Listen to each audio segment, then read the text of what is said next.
Arc length. To find the arc length, which is basically the length of the curve tangent to the, not the length of the curve tangent, just the length of the curve in a given interval, we use the following formula. I'm not going to derive this formula for you. Just due to the nature of it, it takes a lot of time.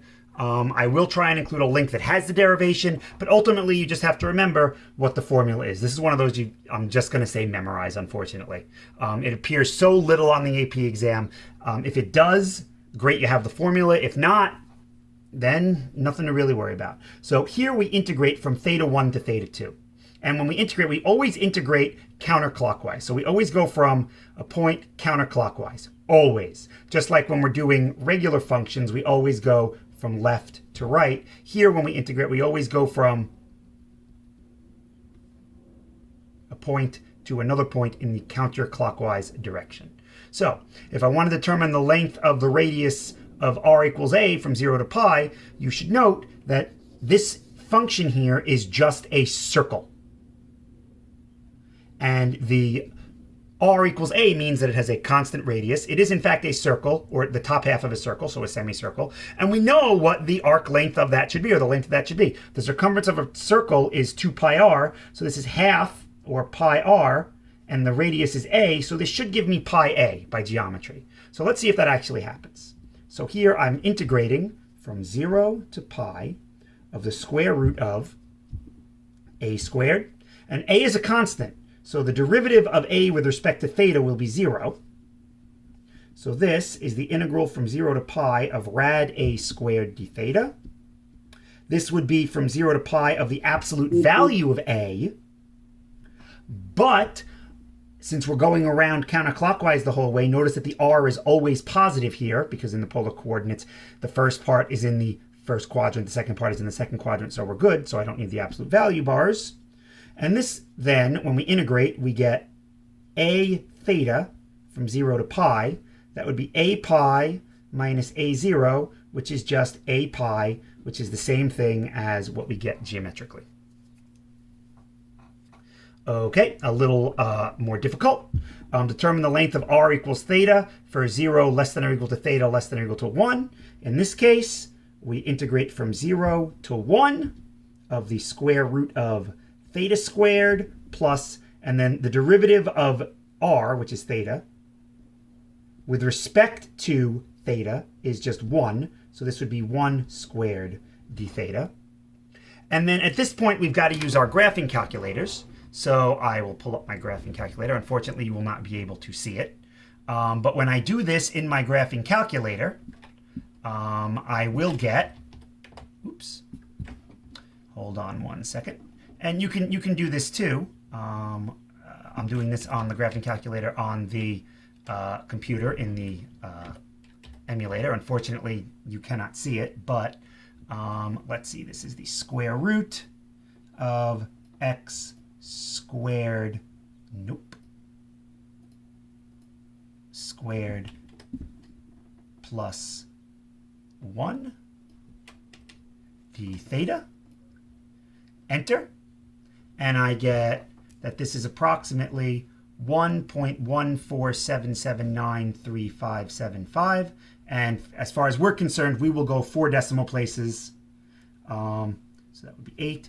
The AP exam would accept either 1.147 or 1.148 because you can either truncate and just lose the 8, or you can round up. So either of these would be acceptable on the AP exam. For our purposes, we would take this, and that's it. For number 3, determine the length of the cardioid r equals 3 plus 2 sine theta from 0 to 2 pi. Easy enough. This simply goes around. I'm finding the length. There's no overlap, and even if there were, there wouldn't be a problem. So we just integrate from 0 to 2 pi of the square root of 3 plus 2 sine theta squared, plus I need the derivative with respect to theta. That would be 2 cosine theta. So this would be, when I square it, 4 cosine squared theta d theta. And I would plug this into the calculator, because if I don't, this becomes a bit of a monster.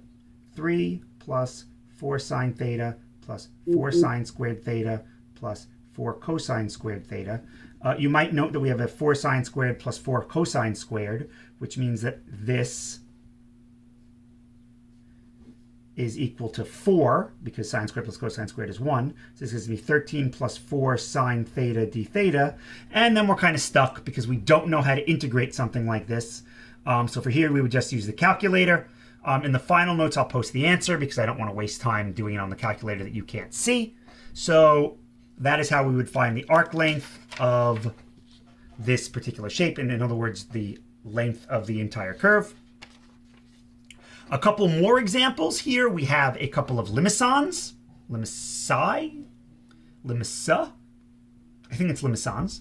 The length of the outer loop. So in order to do the outer loop, I have to figure out where we're integrating from, where we're going from. So this is where theta equals 0, because when theta is 0, cosine 0 is 1, 2 plus 4 is 6. So I know I'm starting where r is 6 along this line. And note that I then go here, and this is where theta equals pi over 2. And then the outer loop ends right there. And I don't know what that value of theta is. All I know that I'm at the pole. So if I'm at the pole, we have to remember at the pole, r equals 0. So to figure out what theta value that has, we have to set r equal to 0 and solve. And if we do this, we wind up with negative 1/2 equals cosine theta. The reference angle for 1/2, cosine of 60 degrees is 1/2, or pi over 3. And cosine is negative in the second quadrant. So it would be 2 pi over 3. Theta equals 2 pi over 3. But cosine is also negative in the third quadrant. So this is 4 pi over 3. So which one do we choose? Well, this was where theta was equal to 0. This is where theta was equal to pi over 2. The first time through the pole, I haven't gotten to pi yet. So this has to be the first time through where theta equals 2 pi over 3. And then I'm still in between in between pi over 2 and pi. Just now my r winds up being negative. As you can see, when theta is pi, this whole value becomes negative 4. This is where theta is now pi. Then when I come back and I go through a second time, that's when theta is 4 pi over 3. R becomes positive again, and I'm at where theta is 3 pi over 2. So there are two ways to do this problem. I can either integrate from 0, L equals the integral from 0 to 2 pi over 3 of the square root of r squared plus dr d theta squared, and dr d theta squared winds up being negative 4 sine theta squared, because dr d theta is negative 4 sine theta d theta.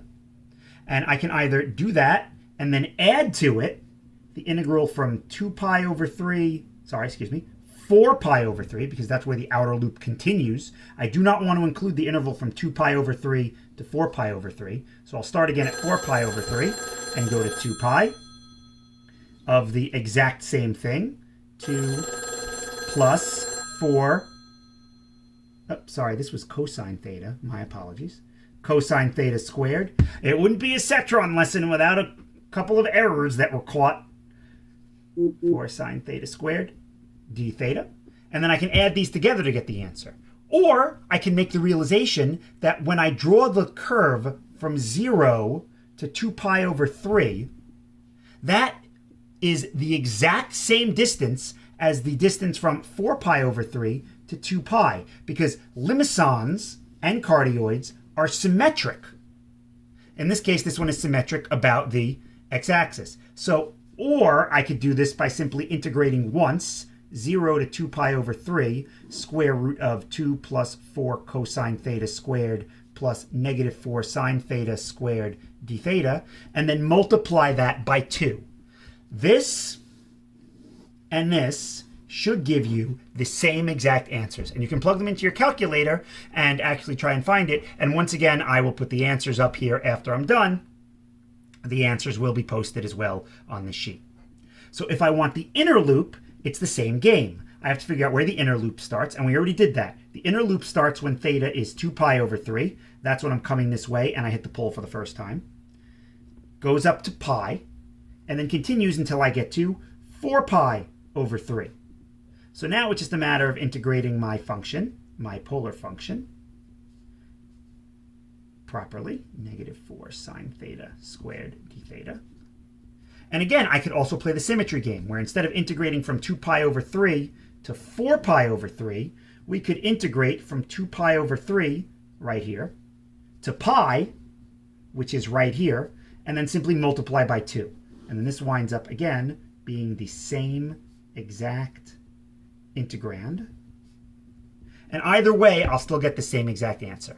And this is how we find the arc length of, the length of a polar curve. Again, I'm not going to derive the formula for you, but rest assured that is the formula. And that is how we find arc length, or length of a polar curve. And once again, this gets the Cetron seal of approval.